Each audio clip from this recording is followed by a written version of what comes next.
സുഖമാണോ ബ്രോ? ഹാപ്പിയല്ലേ? വളരെ സാധാരണത്വമുള്ള ചോദ്യങ്ങളാണ് ഇവ രണ്ടും.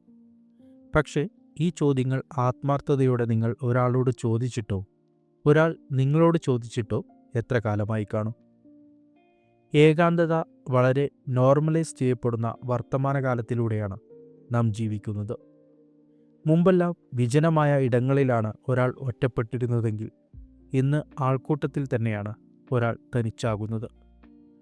അതിൻ്റെ പരിണിത ഫലമാണ് യുവജനങ്ങൾക്കിടയിൽ പോലും വർദ്ധിച്ചു വരുന്ന ആത്മഹത്യ.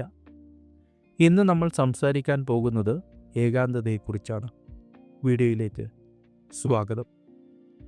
തനിച്ചാകുക എന്നത് വളരെ വേദനിപ്പിക്കുന്ന ഒരവസ്ഥയാണ്. ഒരാൾ തനിച്ചാകുന്നതിനെ രണ്ട് തരത്തിൽ നമുക്ക് നോക്കിക്കാണാൻ കഴിയും. ഒന്ന്, അയാളുടെ ഇഷ്ടപ്രകാരം അയാൾ തനിച്ചിരിക്കുക. മലയാളത്തിൽ ഇതിനെയും ഏകാന്തത അല്ലെങ്കിൽ ഏകാന്തവാസം എന്നെല്ലാം തന്നെയാണ് പറയുക. എന്നാൽ ഇംഗ്ലീഷിൽ ഈ അവസ്ഥയെ സോളിറ്റ്യൂഡ് എന്നാണ് പറയുക. ഒരു പോസിറ്റീവ് വൈബുള്ള വാക്കാണ് സോളിറ്റ്യൂഡ്. രണ്ടാമത്തെ തരം ലോൺലിനെസ് ഒറ്റക്കായി പോകുന്ന അവസ്ഥയാണ്. കൂട്ടുകൂടാനും കമ്പനി അടിക്കാനുമൊക്കെ താല്പര്യമുണ്ടായിട്ടും ഒറ്റപ്പെട്ടു പോകുന്ന ആളുകൾ. ഈ അവസ്ഥയെയാണ് ലോൺലിനെസ് എന്ന് ഇംഗ്ലീഷിൽ പറയുന്നത്. മലയാളത്തിൽ ഇതിനും ഏകാന്തത എന്ന് തന്നെയാണ് പറയുക. ഒരു കൂട്ടത്തിൽ അംഗീകരിക്കപ്പെടുക എന്നത് ഒരു മനുഷ്യൻ്റെ അടിസ്ഥാന ചോദനയാണ്. ആ അംഗീകാരം കിട്ടാതെ വരുമ്പോഴാണ് ഒരാൾ ഒറ്റക്കാകുന്നത്. ആ കൂട്ടം ചിലപ്പോൾ കുടുംബം, മതം, സമൂഹം തുടങ്ങിയ ഏത് സാമൂഹിക സ്ഥാപനങ്ങളുമാകാം.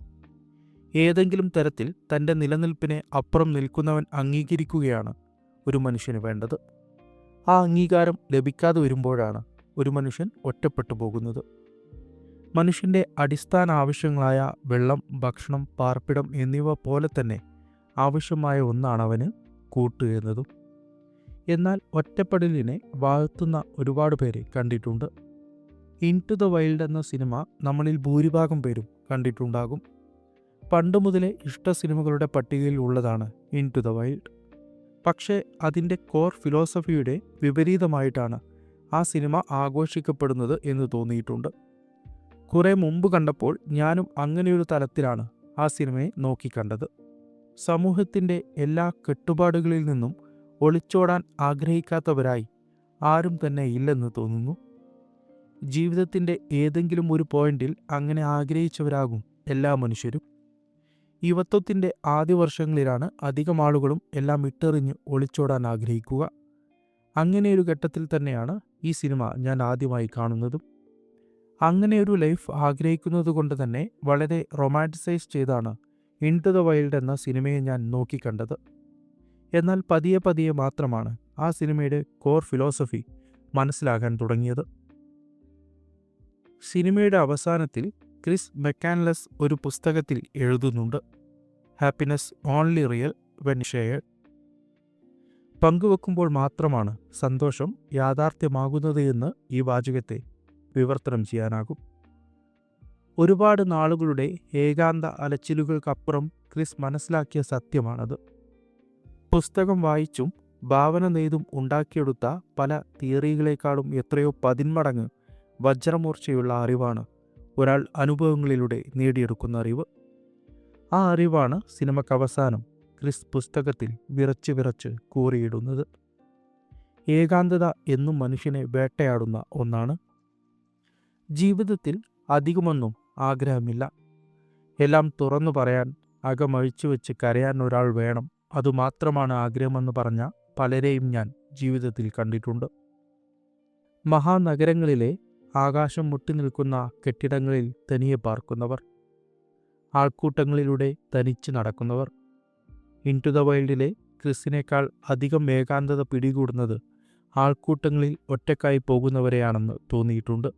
സംസാരിക്കാൻ പോലും മറന്നുപോയവരെ പോലെയാണ് മഹാനഗരങ്ങളിലെ ആളുകളെ കാണുമ്പോൾ തോന്നുക. 3 തരത്തിൽ ഏകാന്തതയെ തരംതിരിക്കാൻ കഴിയും: emotional loneliness, social loneliness, existential loneliness. Emotional ലോൺലിനെസ്സിന് ഉദാഹരണമാണ് 96-ലെ റാം. പ്രിയപ്പെട്ട ഒരാളെ നഷ്ടപ്പെട്ടതുകൊണ്ട് മാത്രം ഒറ്റക്കായി പോകുന്ന ആളാണ് റാം. സോഷ്യൽ ലോൺലിനെസ്സിന് ഉദാഹരണമാണ് കാസ്റ്റവേ എന്ന സിനിമയിലെ ചക്ക് നോളൻഡ്. എക്സിസ്റ്റൻഷ്യൽ ലോൺലിനെസ്സിന് ഉദാഹരണമാണ് ടാക്സി ഡ്രൈവറിലെ ട്രാവിസ്. ഏതൊക്കെ തരത്തിലുള്ള ഒറ്റപ്പെടലായാലും അത് മനുഷ്യനെ തളർത്തുന്ന ഒന്നാണ്. ജീവിതകാലം മുഴുവൻ മണ്ണും അതിരും വെട്ടിപ്പിടിക്കാനിറങ്ങിയ ഒരു സേനാധിപൻ്റെ കഥ എവിടെയോ വായിച്ചു തോർക്കുന്നു. സേനാധിപൻ അവസാനം പറയുന്നത് ഇങ്ങനെയാണ്: ഒന്നോർത്താൽ വളരെ കുറച്ചു കാര്യങ്ങളെ ജീവിതത്തിൽ ആവശ്യമുള്ളൂ. തുറന്നിട്ടൊരു ജാലകം, ധ്യാനിക്കാനൊരു പുസ്തകം, പൂപ്പാത്രത്തിൽ നിറയെ പുത്തനിലകൾ, സ്നേഹിക്കാൻ ഒരാളുടെ കരം. ഇത്രയും മതി ജീവിതം അർത്ഥപൂർണമാകാൻ. അതായത് happiness only real when shared.